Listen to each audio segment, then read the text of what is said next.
Hai semuanya, perkenalkan nama saya Kailana Syaidia dengan NPM 2551171. Saya dari program studi ilmu hukum di kelas Bahasa Indonesia dengan kode kelas 1 SMPC.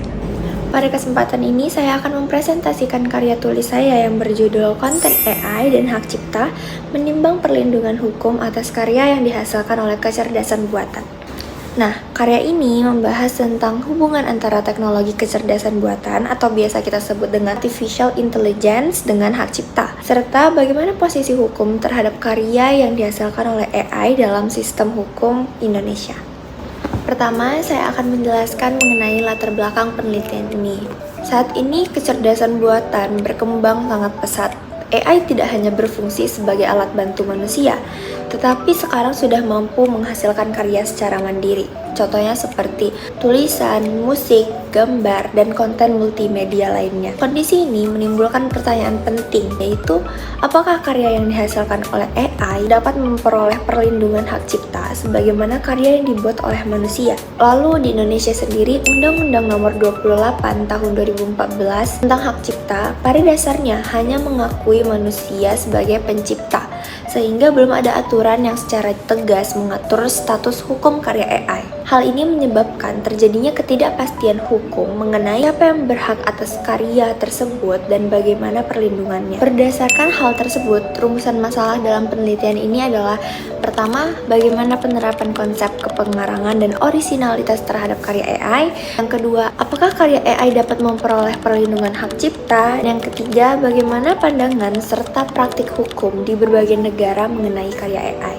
Adapun tujuan penelitiannya adalah untuk menganalisis konsep kepengarangan dan orisinalitas dalam kaitannya dengan karya AI, lalu menilai kemungkinan perlindungan hak cipta terhadap karya AI, serta membandingkan praktik hukum di berbagai negara. Nah, selanjutnya pada bab 2 kajian teori, dalam sistem hak cipta konvensional, perlindungan hanya diberikan kepada karya yang dihasilkan melalui kreativitas dan kemampuan intelektual manusia. AI belum diakui sebagai subjek hukum, sehingga secara hukum tidak dapat dianggap sebagai pencipta. Selain itu, unsur orisinalitas dalam hak cipta menuntut adanya hasil ekspresi kreatif manusia. Sementara itu, karya AI pada dasarnya merupakan hasil algoritma dan pemrosesan data, sehingga memunculkan perdebatan apakah karya AI dapat dianggap orisinal. Nah, Indonesia hingga saat ini belum memiliki aturan tegas yang mengatur status hukum karya AI, hingga menimbulkan ketidakpastian terutama terkait kepemilikan hak cipta. Tapi nggak cuma itu, penggunaan AI juga menimbulkan tantangan praktis seperti resiko pelanggaran hak cipta dan potensi plagiarisme apabila AI menghasilkan karya yang mirip dengan karya pihak lain.